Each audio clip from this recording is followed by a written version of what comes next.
udah Bali guys. Hey, gue ada Mahardika, Indonesia yang support untuk kita melakukan penanaman. Ini adalah menjadi suatu kelebihan negara kita.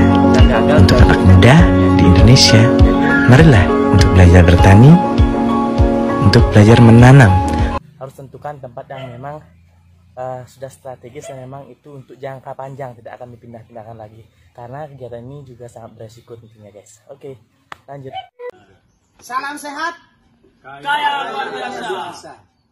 dengan Pak Nelly Banyak mandiri. dari Manggarai ke Bali. Belajar budaya mandiri.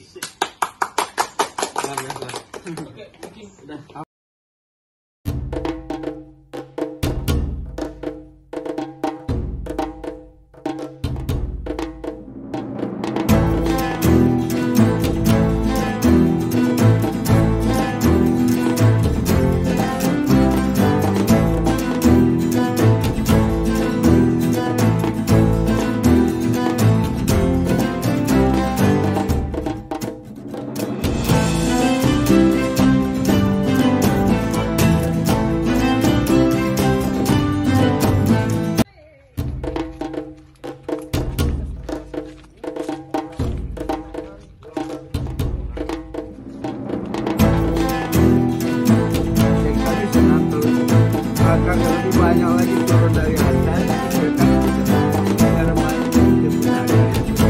Ada tidak bagi kan? Lebih banyak akar dan lebih sehat.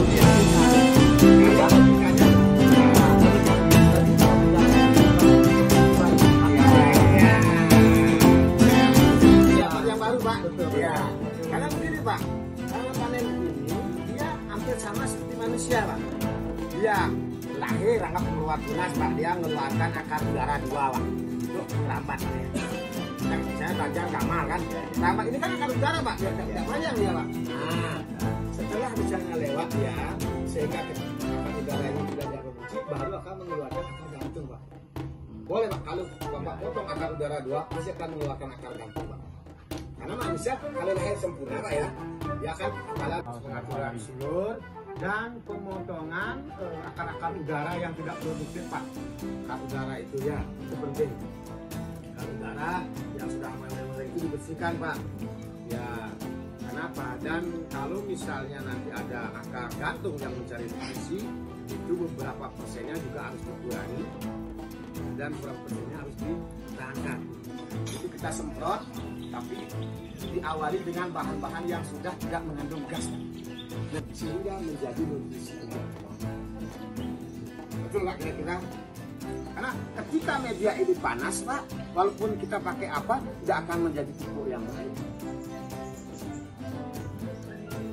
Bisa dipahami Pak? Nah terus Pak, dari itu Pak, nah ini Pak ya, kami kubur begitu Pak ya, sampai di sini ya, Sampai dalam. Sampai luar ruas Pak. Oh segini Kalau ya? kita, ya. Oh nah sekarang dulu kita hanya naruh aja di sini Pak. Ya kalau misalnya ada semacam apa tuh yang sudah lapuk-lapuk, paling gitu-gituin aja. Ya, ya. Nah gitu aja. Ini jangan sampai ketanam ke tanah Pak. Ya. Kalau ini ketanam ke tanah, nanti ini akan dia ada pembusukan. Misalnya siapa tahu hujan pas kita nanam kan, senang petani musim hujan nanam. Betul. Sebenarnya kalau kita masih punya air, lebih baik kita nanam paneli itu di musim kemarau yang penting bisa kita siram ya. Karena apa? Kelembaban tidak terlalu lembab. Ya kalau hujan terlalu lembab, N terlalu tinggi sehingga tanaman itu kebanyakan N sehingga juga akan muncul yang namanya bakteri fusarium ya. Itu Pak masalahnya ya. Nah di sini juga kita sarankan petani mulai nanam minimal setek 1 meter ya. Contoh kalau saya setek berapa ruas ini dulu jadinya. Apa terbukti dulu begini di sana awalnya? Iya.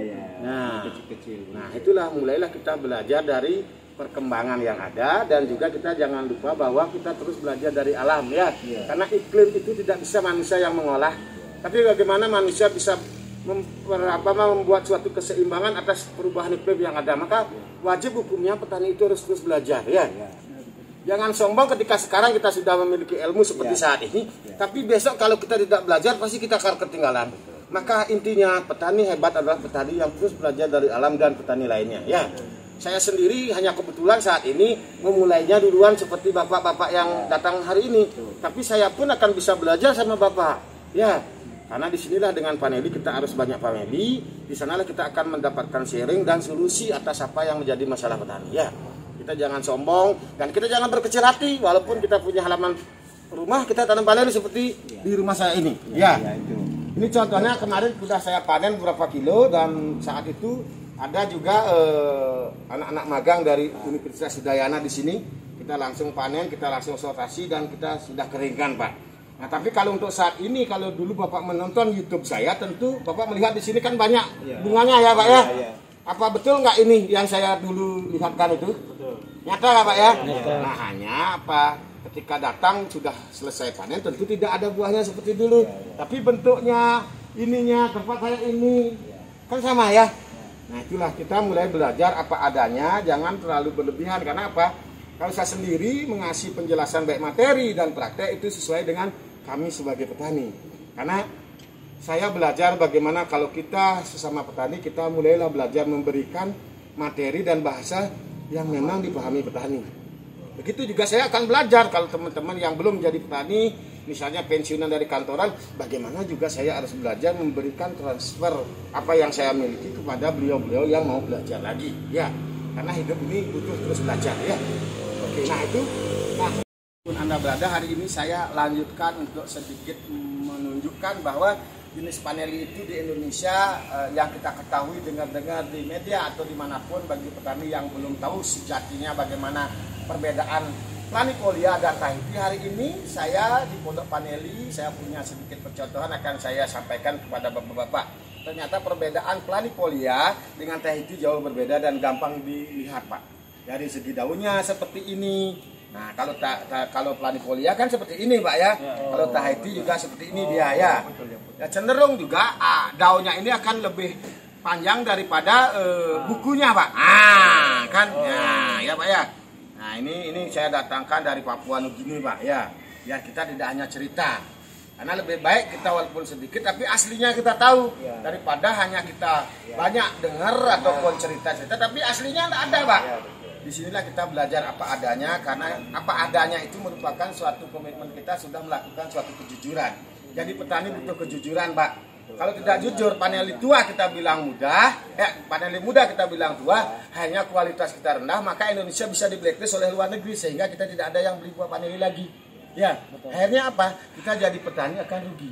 Dan mulailah kita bagaimana membangun suatu komunitas sehingga harga turun, kita masih juga bisa jaga kualitas, Pak. Ya, karena cenderung kalau kita tidak berkualitas, kalau hanya mungkin teman-teman yang kita biasa jual kepada tengkulak tidak jelek sebenarnya, hanya mereka ya cenderung kita sebagai manusia normal cari untung saja, tidak tahu bagaimana keberlangsungan kita, karena mereka beli di saat ada yang beli mahal dan mereka juga dapat untung saja, dia tidak peduli bagaimana ke depan petani itu untuk mendapatkan hasil-hasil dan kontinuitas dari keberlangsungan hidup itu petani. Maka kita jadi petani di Indonesia mulailah belajar bersatu, Pak. 5K yang sering saya sampaikan, belajar berkomunikasi, belajar berkomunitas, belajar berkolaborasi, belajar kita membangun komitmen, tentu yang didukung oleh kejujuran, keikhlasan yang baik, dan tentu juga akan menghasilkan K yang kelima, yaitu kita memiliki produk yang berkualitas ya, Pak ya. Apakah buahnya juga antara vanila Oh, jelas berbeda. Kalau ini mungkin cenderung lebih panjang dan kecil. Kalau pengalaman Pak Wayan yang ada ngasih polong vanila dari Tahiti, itu dia tidak memiliki panjang seperti planifolia buahnya. Kalau Salam sehat, kaya luar biasa, petani sejahtera. Petani di BPS, petani modal keren Bali. Pagi, salam sejahtera untuk kita semua. Jadi perkenalkan, kami adalah petani vanili dari Desa Loha, Kecamatan Pacar, Kabupaten Manggarai Barat, Provinsi Nusa Tenggara Timur. Hari ini, dari kemarin dan sampai hari ini kami mengikuti bimbingan teknis budidaya di P4S, perkumpulan petani muda keren di Bali, tepatnya di Ambengan ya. Di Ambengan di Buleleng. Di sini kami bersama Pak Wayan Irana ya, selaku instruktur kami dari sana. Jadi kami sangat bangga luar biasa bisa bertemu instruktur Pak Wayan sendiri. Jadi kami diberi materi yang begitu kami bisa memahami secara detail. Pesan dan kesan kami bahwa yang pertama itu adalah secara kesannya kami sangat bangga luar biasa karena kami telah menerima ilmu dari Pak Wayan sendiri dengan mudah, dan mudah juga kami mencermati dalam diri kami masing-masing. Dan harapan besar kami harus bisa mampu menerapkan di daerah kami sendiri ilmu yang sudah diterapkan oleh Pak Wayan ini, baik untuk kami pribadi, keluarga, dan juga masyarakat sekitar di desa kami. Dan di sini juga kami mendapatkan, selain budidaya, kami juga mendapat materi usaha dari Pak Wayan sendiri. Di sini Pak Wayan menerapkan prinsip 5K. Ya, di dalamnya itu ada komunikasi, komunitas, kolaborasi, komitmen, dan yang terakhir adalah kualitas. Ya, oke. Pak Wayan Rinaya DSD juga menjelaskan sebagai dasar dari 5K itu ada 4B juga. Berbuat, bermanfaat, bersyukur, dan berbagi. Ya, kurang lebih seperti itu.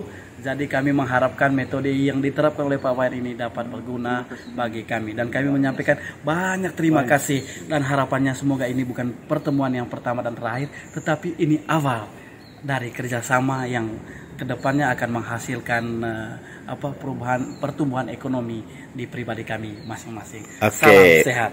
Kaya luar biasa. Kaya luar biasa.